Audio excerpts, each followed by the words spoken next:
kita berbicara risk appetite ya, pastilah korelasi antara keadaan pasar saat ini sangat tinggi ya dengan risk appetite dari investor-investor kita. Kalau kami di Trimega berbicara dengan nasabah-nasabah, klien-klien tentunya sekarang memang risk appetite sedang agak medium to low ya sekarang ya, karena mungkin investor sedang dalam keadaan cautious melihat volatilitas yang ada di pasar saham terutama, dan juga pasar obligasi pun juga cenderung ada volatilitas meskipun agak lebih baik ya Mhm. di obligasi. Mungkin seperti itu. Baik, saya akan ke Mas Robertus. Mas Robertus, ini dengan kondisi ekonomi yang gonjang-ganjing begitu ya saat ini, bagaimana Anda melihat tren investasi secara umum ke depannya? Ya, kalau kita melihat 2020 ketika terjadi pandemi resesi, malah ini kemudian menjadi booster bagi iklim investasi di Indonesia. Kalau misalnya kita lihat data investasi malah meningkat di sana karena literasi mengenai investasi itu bahkan meningkat. Kalau menurut saya memang ada perbedaan di 2020 dan 2022, terutama di tahun 2022 ini kita akan menghadapi ancaman inflasi yang tinggi, beda dengan tahun 2021 menurut saya 2020. Menurut saya ke depan mungkin tren investasi kita akan mulai melandai. Kalau kita lihat dari sekarang ini kan tren investasi terutama ke pasar ekuitas misalnya saham ini kan pertumbuhannya tinggi ya, di atas 40%, di atas 50% dalam year on year-nya. Menurut saya akan mulai melandai karena masyarakat menurut saya akan mulai saving money untuk kemudian jaga-jaga untuk kebutuhannya, jaga-jaga untuk kemungkinan terburuk dibanding misalnya 2020 ketika adanya pandemi. Baik, saya akan ke Pak Antoni. Pak Antoni gimana? Setuju nggak Anda apa yang dikatakan oleh Mas Robertus begitu ya, tren saat ini ada tren melandai begitu? Saya setuju. Sebenarnya ironis ya. Saya kira Mhm. sebenarnya yang kita harapkan tadinya di awal tahun ini ya, sebenarnya ada booster untuk ekonomi kita karena ekonomi kita kan baru saja pulih dari masa pandemi ya. Jadi semestinya gerakan ekonomi itu ada momentum, di mana momentum itu adalah tentu saja positif karena kan eh, berawal dari ekonomi yang tadinya dalam keadaan Mhm. lockdown, dibatasi, kemudian pandemi sudah mulai surut dan berkurang, tentunya pergerakan ekonomi, aktivitas ekonomi akan naik dengan drastis dan kita harapkan tadinya ekonomi bisa lebih naik lebih tinggi gitu. Nah, memang seperti yang tadi Mas Robertus sampaikan, sekarang mungkin dengan adanya perang Ukraina, kemudian juga uh, yang menimbulkan banyaknya bottleneck yang terjadi ya di supply. Ini kan inflasi yang terjadi pada saat ini sebenarnya supply side driven inflation. Jadi didorong oleh banyaknya bottleneck yang terjadi di berbagai aspek supply chain dari baik itu manufacturing maupun services gitu. Jadi inflasi ini jadi dengan gerakan dan reaksi dari the Fed, terutama ya central bank, not only the Fed, mungkin central bank around the world, menimbulkan ancaman resesi yang akan terjadi di bulan-bulan ke depan. Baik Pak Antoni, ini kalau untuk Trimegah sendiri begitu ya, di tengah banyaknya ancaman global begitu, ini seperti apa nih arah investasinya kemana untuk Trimegah sendiri? Ya, kami sekarang lebih cautious dari sebelumnya, tapi sebenarnya di underlying kita merasa, Safira, bahwa Mhm.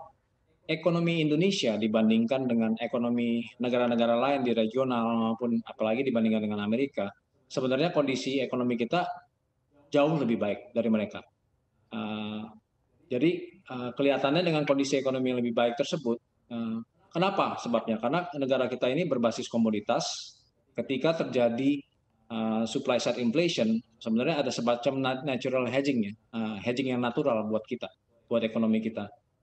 Contohnya saja belum lama kan kita baru dikejutkan dengan trade surplus yang angkanya lebih dari ekspektasi ya. Jadi angka-angka seperti itu menunjukkan bahwa ekonomi kita ini sebenarnya cukup solid dibandingkan dengan ekonomi negara-negara lain. Nah, dengan keadaan seperti itu sebenarnya pasar saham kita akan lebih baik dibandingkan dengan pasar saham negara-negara lain. Memang sekarang mungkin posisinya IISG hanya dan LQ45 kurang lebih sekarang year to date plus 1% ya posisinya per kemarin. Nah, dengan pasar saham kita yang mestinya lebih baik, kami di Trimegah sebenarnya masih cukup bullish untuk sampai akhir tahun, Safira. Baik. Jadi kalau kami sekarang cautious memang, kami mungkin bersembunyi dulu di sektor-sektor yang sedikit defensif. Dan untuk obligasi mungkin kami memperpendek durasi dulu, cenderung untuk durasi yang jangka pendek. Baik, saya akan ke Mas Robertus. Mas Robertus, kalau misalnya tadi kita sudah banyak dengarkan dari Pak Antoni begitu ya, ini kalau untuk menurut Anda sendiri instrumen investasi apa yang paling laris di tengah ancaman resesi global ini? Di paper aset kah atau di real asset? Menurut saya kalau kita ukur pakai angka pasti cukup sulit ya. Namun saya masih melihat paper aset akan menarik karena kita bicara faktor likuiditas. Ketika kemudian risiko ini meningkat, kita harus bagi saya akan melihat likuiditas, bagaimana kemungkinan ada faktor-faktor yang kemudian membuat kita ekonomi drop atau kemungkinan terburuk, kita harus bisa mengamankan aset kita, entah itu mengkonversinya menjadi cash misalnya untuk kemudian kita bisa bertahan. Menurut saya akan mungkin untuk kemudian dikonversi atau dilikuidasi mungkin akan lebih sulit ketika masa resesi, karena ini kan ketika resesi ekonomi menjadi pesimis, daya beli juga akan turun. Menurut saya paper aset sih mungkin yang mungkin akan kemudian masih digandrungi masyarakat nantinya karena faktor likuiditas tadi. Baik, kalau misalkan menurut Anda nih di antara emas versus falas obligasi, di antara aset ini mana yang layak untuk dikoleksi lebih banyak sampai badai resesi ini berlalu, Mas Robertus?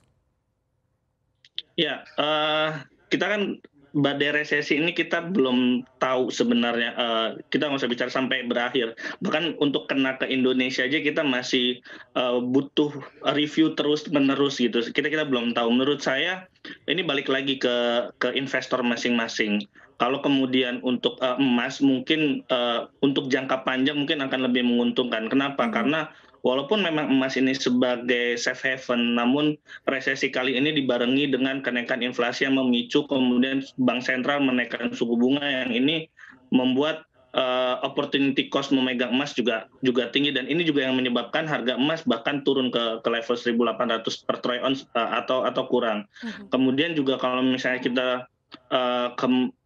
menurut saya yaitu durasi waktu kita investasinya mungkin yang akan disesuaikan. Kalau misalnya kita bicara emas ya mungkin kita bisa memperpanjang durasi investasi kita. Kalau misalnya kita kemudian ingin berinvestasi di falas mungkin itu bisa untuk jangka pendek karena sifatnya yang juga menurut saya cukup volatil juga untuk sampai saat ini. Kemudian untuk obligasi pun ya mungkin juga untuk jangka pendek melihat volatilitas yang ada, karena emas juga kalau dibandingkan tadi dengan falas kemudian obligasi saat ini mungkin cenderung lebih tenang untuk geraknya.